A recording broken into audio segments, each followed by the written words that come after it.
कहते हैं कि शक बहुत बुरी बीमारी होती है और इस बीमारी का कोई इलाज नहीं है। ये इतनी खतरनाक है कि ये या तो आपको मार देगी या फिर आप किसी अपने को जिस पर आपको शक होगा। इसी के चलते सिर्फ कैरेक्टर पर शक करने की वजह से पति ने पहले अपने किराएदार और फिर अपनी पत्नी को चाकू से गोद कर बेरहमी से मार डाला। आरोपी की 3 बेटियां हैं और उसने उनकी परवाह किए बगैर पत्नी को मौत के घाट उतार दिया।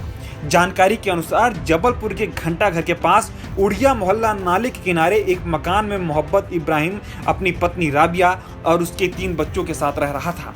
आरोपी ने अपनी पत्नी राबिया से लव मैरिज की थी। इब्राहिम वैसे तो दमोह का रहने वाला था, लेकिन कुछ दिनों से वो ससुराल में रहकर वेल्डिंग का काम सीख रहा था।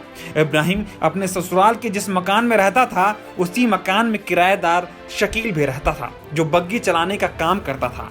लेकिन शकील इब्राहिम के ससुर के मकान में रहे, ये बात इब्राहिम को बिल्कुल भी पसंद नहीं थी। इब्राहिम को शक था कि शकील का उसकी पत्नी के साथ कुछ चक्कर है।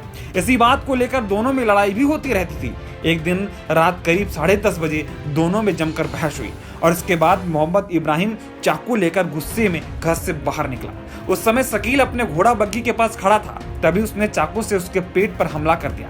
शकील अपनी जान बचाने के लिए वहां से भागा। इसी दौरान शोर सुनकर इब्राहिम की पत्नी राबिया भी दौड़कर बाहर आई और इब्राहिम ने उस पर भी चाकू से हमला कर दिया, जिसके बाद मोहल्ले वालों ने दोनों को अस्पताल में भर्ती करवाया, जहां दोनों ने एक साथ दम तोड़ दिया। पुलिस को जैसे ही दोहरे हत्याकांड की खबर मिली तो वो हैरान रह गई, वो सन्न हो गई, क्योंकि पुलिस सोच भी नहीं सकती थी कि ऐसा कुछ हो सकता है। पुलिस को जैसे ही दोहरे हत्याकांड की खबर मिली तो पुलिस के मानो पैरों तले जमीन खिसक गई हो। पुलिस तुरंत मौके पर पहुंची और सिर्फ 3 घंटे में ही आरोपी इब्राहिम को पकड़ लिया। यह सारा मामला सिर्फ शक से जुड़ा था। हकीकत क्या थी कोई नहीं जानता, लेकिन सिर्फ शक ने ही 2 लोगों की जान ले ली।